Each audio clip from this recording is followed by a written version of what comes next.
మన గురించి మనం గొప్ప గొప్ప సర్టిఫికేట్స్ ఇచ్చేసుకుంటాం. ఏమనంటే నాలో ఏ లోపము లేదు, నేను ఏ పాపము చేయలేదు, నేను నీతిమంతుడును అని.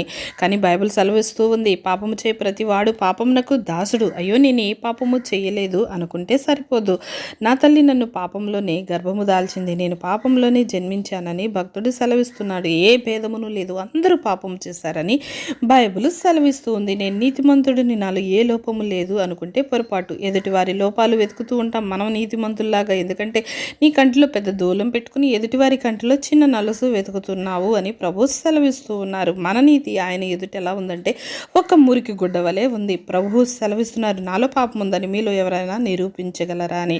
ఆ యొక్క ప్రభు నిర్దోషమును, నిష్కలంకమును, పరిశుద్ధమైన యేసుక్రీస్తు వారు సిలువలో కార్చిన రక్తము ద్వారా మనలను పవిత్రులుగా, పరిశుద్ధులుగా మార్చి ఉన్నారు.